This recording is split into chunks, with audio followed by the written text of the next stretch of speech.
Thank you very much, Faisal. Let's talk to Alexandra Loydon. She's financial expert from St James's Place. Welcome. Thank you very much for joining us. Well, it's not just the interest rate rise, it's the fact it's coupled with this really dramatic announcement from the Bank of England predicting recession kicking in at the end of the year and lasting for over a year. What's your reaction? Well, look, it's no surprise that interest rates have gone up today. It's something that the Governor of Bank of England hinted at in an address last month. They are committing to a target of inflation hitting 2%. It's going to be some time, I think, before we hit that. But one of the measures they've been very clear about that they're going to take to manage this demand side inflation is to increase interest rates. So no surprise. It's a challenging period that we're operating for all the reasons that have just been discussed. We're in a period of low unemployment. So that sort of demand side inflation needs to be managed. And this is one of the measures that they've decided to take.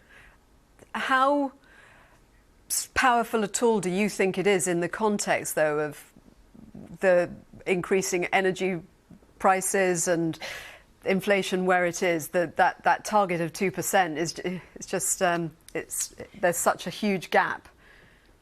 There is, you're right. It does feel it feels a long way off now, and with the cost of living crisis where we are. I mean, St James's Place did some research recently to suggest that 1 in 5 households have seen their total household wealth drop in the last 7 months, and I think that number will just increase over the coming months.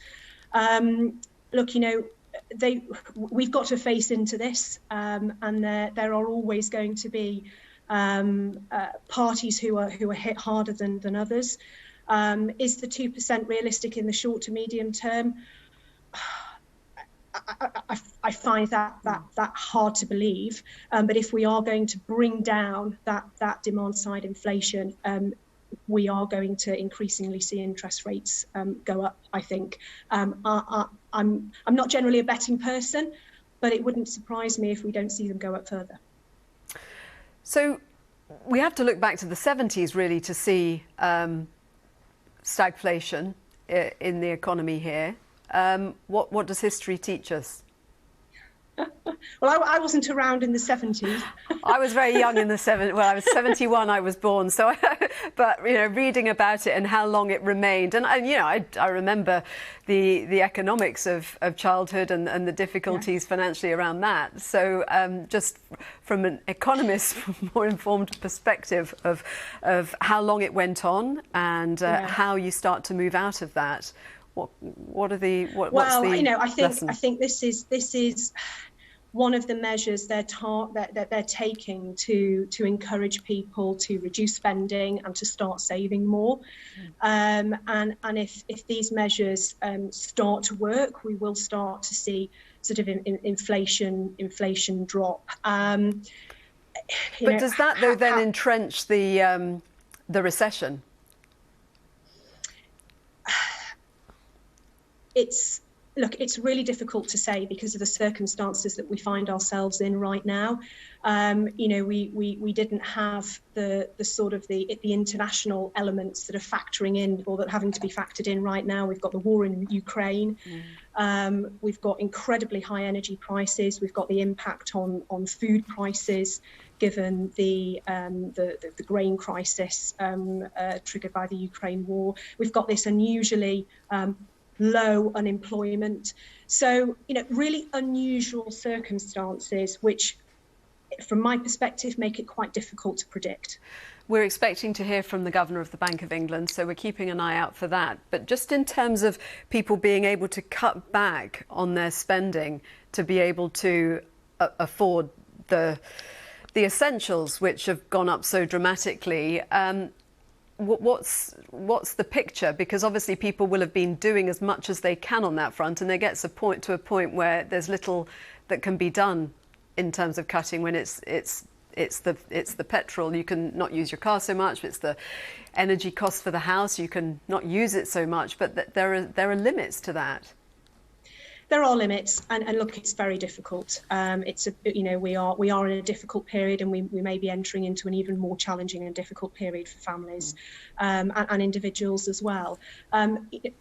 All I can say from a financial advice perspective is, even if you are doing as much as you can, take advice, sort of review your outgoings, make sure that, the outgoings are absolutely essential. And there's lots of information out there on the internet. There's information on the St James's Place website, and there's lots of avenues out there that can offer families and individuals advice on how to budget. And I think that's what people are really going to have to focus on now, is really budgeting. If you are on variable rate mortgages, or you've got loans that are on a variable rate, review, see if you can secure sort of better rates, or sort of windows where you might be able to reduce your outgoings.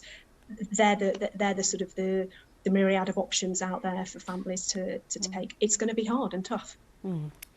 Alexandra, Loydon, thank you very much indeed for joining us from St James's Place.